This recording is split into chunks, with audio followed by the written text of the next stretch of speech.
नमस्कार आप सभी को बहुत बहुत स्वागत है आपका मेरे YouTube चैनल में। चुनाव के मद्देनज़र पोलिंग ऑफिसर 1 के क्या जो है कार्य हैं और क्या उनका दायित्व है, आज हम सब इस वीडियो में इसी के ऊपर चर्चा करेंगे। तो आइए हम शुरुआत करेंगे प्रशिक्षण से। जब हम प्रशिक्षण में जाते हैं, अगर आपको वहाँ पर पीठासीन अधिकारी नहीं मिलते हैं तो उस वक्त पोलिंग ऑफिसर 1 जो है उसकी भूमिका बहुत ही महत्वपूर्ण हो जाती है। और प्रशिक्षण के दौरान मिलने वाली किट PO1 अर्थात कि मतदान अधिकारी प्रथम को ही रिसीव करना होता है। मतदान अधिकारी प्रथम का ये दायित्व है कि वह जो भी किट उसको प्राप्त होता है उसको एक बार खोल करके अवश्य चेक कर लें कि जो भी लिस्ट उन्हें मिली हुई है उसके अकॉर्डिंग उसमें सामान है अथवा नहीं। अगर नहीं है तो आप उसको वहाँ पर जो भी कैंप लगा रहता है वहाँ से आप उसको ले सकते हैं। इसके अलावा आपको जो भी अन्य सामग्री है, अगर आपको बाद में कोई भी चेकलिस्ट में कमी लगती है तो वो आपको वहाँ जब पार्टी रवानगी के दिन आपको वहाँ से प्राप्त हो जाता है। तो पीठासीन के जो भी कार्य हैं उन सभी कार्यों को मतदान अधिकारी प्रथम को अवश्य सीख लेना चाहिए, जैसे कि EVM का संचालन, लिफाफे और मॉक पोल कराना। क्योंकि पीठासीन अधिकारी अगर किसी भी समय अगर कुछ अस्वस्थ महसूस करते हैं या वृद्ध हैं तो उस वक्त हम सभी का ये दायित्व होता है कि पूरी टीम की भूमिका के रूप में हम उनका सहयोग करें और उनके कार्यों में उनकी मदद करें।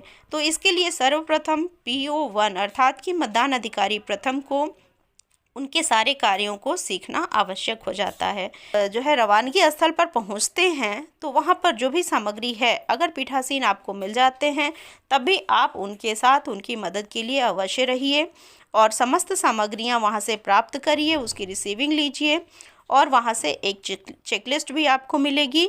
उस चेकलिस्ट में आप समस्त सामग्रियों को चेक कर लीजिए कि क्या आपके पास सारी सामग्रियां हैं अथवा नहीं। उसके बाद जो PO1 है उसके स्वयं का जो कार्य है उसके अंतर्गत उसको सबसे पहले वोटर लिस्ट की जांच करनी होती है। वोटर लिस्ट की कई प्रतियां उनको प्राप्त होती हैं, उन प्रतियों को चेक कर लीजिए कि क्या उसमें सारे पेजेज हैं अथवा नहीं। अगर किसी भी प्रति में आपको पेजेज कम लगते हैं तो आप उसको तुरंत वहां पर क्रॉस चेक करके आप वहां से दूसरी प्रति प्राप्त कर लीजिए, क्योंकि यह बहुत ही इम्पॉर्टेंट होता है। और फिर मतदान स्थल पर पहुंच जाने के बाद फिर वहां आपको बहुत ही परेशानी हो सकती है। उसके बाद जो दूसरी चीज़ होती है जिसको आपको क्रॉस चेक करना है वह है ASD लिस्ट। ASD लिस्ट क्या होती है? इसमें एब्सेंटीज, शिफ्टेड और डेड लोगों की जो है लिस्ट होती है। जैसे कोई अगर एब्सेंट है जिसका कोई रिकॉर्ड नहीं मिल पाया तो BLO उन्हें एब्सेंट दिखाते हैं, या फिर कोई अगर शिफ्ट कर लिया है या डेथ हो गई है तो इसकी लिस्ट की भी जांच आप अवश्य कर लें, क्योंकि कई बार ऐसा होता है कि इस लिस्ट के लोग भी वहां वोट डालने के लिए आ जाते हैं। तो उस वक्त आपको उनको क्रॉस चेक करने के लिए इस लिस्ट का आपके पास होना बहुत ही आवश्यक है।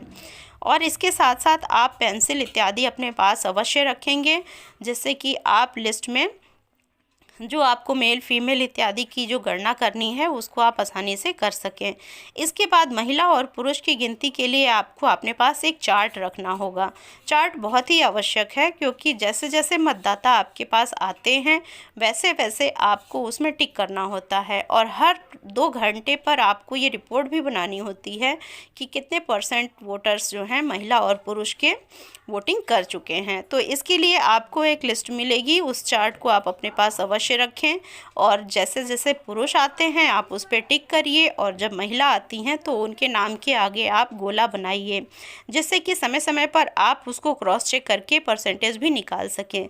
अब % कैसे निकालेंगे? तो टोटल महिला और पुरुष की संख्या को जितने भी लोगों ने वोट डाल लिया उससे डिवाइड करके आप % निकाल लेंगे। इसके लिए मैं आपको बाद में वीडियो प्रोवाइड कर दूंगी।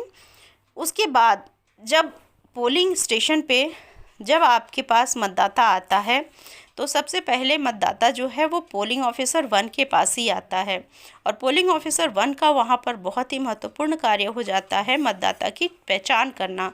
मतदाता अपने साथ पर्ची ले आता है जो कि उसकी पहचान नहीं है। पर्ची से आप केवल लिस्ट में उसको क्रॉस चेक कर सकते हैं कि यही मतदाता आपके समक्ष है अथवा नहीं। उसके अलावा भी उसको अपनी एक आइडेंटिफिकेशन कार्ड दिखाना पड़ता है, तभी आप उसको वोट डालने के लिए आगे भेजेंगे। और इस जो है पहचान के 12 विकल्प हमारे समक्ष हैं और इन विकल्पों को आपको ध्यान में रखते हुए उनके जो कार्ड जो उनके पास है उसको क्रॉस चेक करना होगा कि वो जो कार्ड लेकर के आए हैं वो इन 12 कार्डों में से है अथवा नहीं। अगर है तब आप उसको आगे वोट डालने के लिए भेजेंगे, अन्यथा की स्थिति में फिर दूसरी कार्यवाही जो आपको प्रशिक्षण के दौरान बताई जाएगी उसको आप करेंगे। तो देख लेते हैं कि कौन कौन से ये 12 जो है पहचान पत्र हैं जो आपके समक्ष आएंगे। इसमें सबसे पहले है एपिक, अर्थात कि आपका जो है चुनाव का पहचान पत्र। उसके बाद Aadhaar card, MNREGA job card, passbook जो कि बैंक या पोस्ट ऑफिस की हो सकती है, स्वास्थ्य बीमा कार्ड, इसके अलावा DL, passport, service identity card, pan card, pension document, कोई भी आधिकारिक पहचान पत्र या फिर स्मार्ट कार्ड। इन 12 विकल्पों में से जो भी पहचान पत्र मतदाता लेकर आपके समक्ष आता है आप उसको देख लेंगे, मिला लेंगे। कभी कभी फ़ोटो भी चेंज रहती है, लेकिन आप अपने विवेक से उसको मैच करके और मतदाता को आगे वोट डालने के लिए अग्रसारित करेंगे। इसके बाद आपको जो है पीबी और ईडीसी का ध्यान रखना है। पीबी का अर्थ है पोस्टल बैलेट से जो भी वोट्स पड़ते हैं, जो भी चुनाव में जो कर्मचारियों की ड्यूटी लगी होती है उनको पोस्टल बैलेट से वोट करना होता है, तो उन्हें बैलेट इशू किया जाता है जो कि वहाँ पे प्रशिक्षण के दौरान वो करते हैं और उस बैलेट पे वो अपना वोट निर्धारित प्रक्रिया के तहत देते हैं और उसको फिर आपको रिटर्निंग ऑफिसर को सौंप देना होता है। तो आपको ये भी ध्यान रखना है कि आपके बूथ पर क्या कोई पोस्टल बैलेट वाला वोटर भी है जो वोट दे चुका है, कहीं उसकी जगह कोई और वोट डालने तो नहीं आ गया। और दूसरा है ईडीसी, अर्थात कि election duty certificate. Election duty certificate का अर्थ यह है कि किसी भी कर्मचारी की अगर इलेक्शन में ड्यूटी लगी हुई है और उसकी ड्यूटी उसी बूथ पर लगी हुई है जिस बूथ के मतदाता सूची में उसका नाम है, तो वह कर्मचारी जो है वो उस बूथ पर अपना वोट डाल सकता है। इसके लिए उसको निर्धारित प्रारूप पर अपना फॉर्म भरना होगा और जो आपको जो सूची प्राप्त होती है उसकी जो चिन्हित प्रति होती है उस पर उसको अपना नाम और पता और अन्य जो जानकारियां जो आवश्यक हैं वहाँ पे उसको लिख करके और आप उसको निर्धारित फॉर्म भरवा लेंगे और उसको इलेक्शन ड्यूटी सर्टिफिकेट देंगे और इस तरह से फिर वो वोट अपना डाल सकेगा। तो इन दोनों चीज़ों का आपको ध्यान रखना होगा कि वहाँ पर इस तरह के वोटर्स भी आपको मिलेंगे।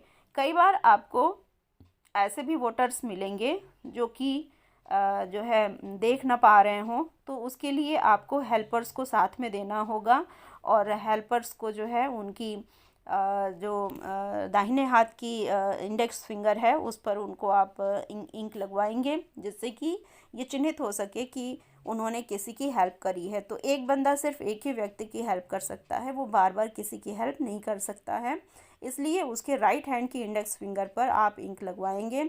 इसके अलावा आपके पास ऐसे भी मतदाता आ सकते हैं जो कि जो फोर्स में होते हैं, जो वहाँ पर अपना वोट नहीं डाल पाते हैं, तो उनके बिहाफ पर उनके फैमिली से कोई आता है वोट डालने, तो आप उसको चिन्हित कर लेंगे और जो भी निर्धारित प्रारूप है उसको भरवा लेंगे और उसके बाद आप उसकी जो मिडिल फिंगर है उसकी मिडिल फिंगर पर इंक लगवाएंगे जिससे कि ये चिन्हित हो सके कि उसने किसी के बिहाफ पे वोट डाला है और उसको भी आप वोट डलवाएंगे।